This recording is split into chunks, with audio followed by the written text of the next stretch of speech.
Bonjour à toutes et à tous, bienvenue dans cette nouvelle vidéo, j'espère que vous allez bien en ces temps difficiles.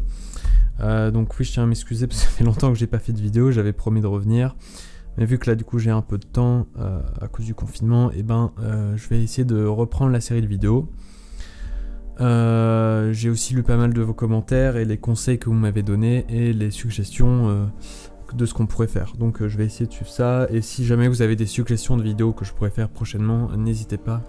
Je vais essayer de faire un maximum de vidéos ces temps-ci.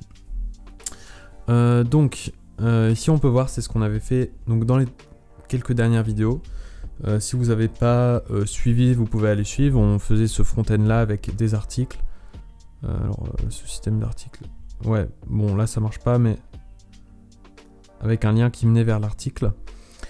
Parce que j'ai changé d'ordi entre temps, donc enfin bref, voilà. Donc aujourd'hui ce qu'on va faire c'est en fait là on va reprendre sur la série de vidéos. On va créer une interface utilisateur, c'est-à-dire inscription, connexion, et pouvoir écrire des articles et les afficher ici. Donc ça va être assez long quand même. On va faire ça en PHP avec MySQL. Donc on va commencer tout de suite dans cette première vidéo par installer ce qu'il faut, donc installer PHP, installer un système de base de données MySQL, mais tout ça je vous l'expliquerai plus tard. Pour l'instant on va juste commencer par les installations. Donc si vous êtes sur Windows, le mieux c'est d'installer WAMP Server. Voilà, comme vous voyez, PHP, MySQL, Apache, c'est un des plus connus sur Windows il me semble. Donc c'est assez simple, vous l'installez ici, 64 bits généralement, selon votre ordinateur. Mais moi je suis sur Mac, donc et tous ceux qui ont des Mac, je vous invite à installer MAMP ou MAMP Pro si vous voulez payer, mais bon, MAMP c'est largement suffisant. D'ailleurs je pense que si vous êtes sur Windows, vous pouvez aussi télécharger MAMP, hein. Il y a une version Windows 7, 8.1 et 10. Donc voilà. Donc vous suivez le protocole d'installation, il n'y a rien d'incroyable, hein, ça va très vite. Une fois que vous l'avez, vous pouvez ouvrir, donc vous avez deux logiciels, MAMP et MAMP Pro. MAMP Pro c'est si vous payez la version payante, et MAMP c'est la version gratuite. Voilà, follow us sur Twitter, super. Donc ce que vous pouvez faire une fois que vous avez l'interface de MAMP ou de WAMP, c'est exactement la même chose. Vous pouvez appuyer sur Start Servers, donc là ça va démarrer votre serveur local PHP sur votre ordinateur. Et ça va ouvrir un site internet directement. Si ça ouvre pas le site internet, vous cliquez sur Open Web Start Page.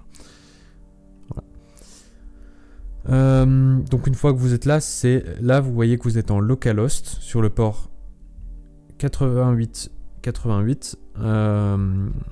Donc ça veut dire que c'est un serveur qui est situé sur votre ordinateur qui s'est allumé, et ça a ouvert une page ici PHP. On peut voir qu'il met des informations en PHP, mais bon pour l'instant voilà. Des informations à propos de MAMP, des serveurs, Twitter, tout ça. Voilà, donc là vous pouvez voir. Et maintenant si on ouvre par exemple My Websites, on peut voir qu'il ouvre un dossier.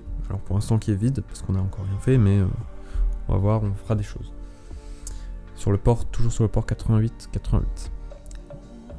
Il se peut que ce soit pas le même selon votre ordinateur, mais... ensuite on peut voir ici dans Tools qu'on a deux choses, PHP Info qui nous affiche les infos du PHP qui est installé sur notre ordinateur, donc dans ce cas là la version 7.4.2, c'est moyennement intéressant pour nous. Ensuite on a PHP MyAdmin, ça c'est beaucoup plus intéressant, c'est un système de base de données. Qu'est-ce que c'est une base de données? C'est simplement un système qui va permettre de stocker des données, hein, c'est dans le nom.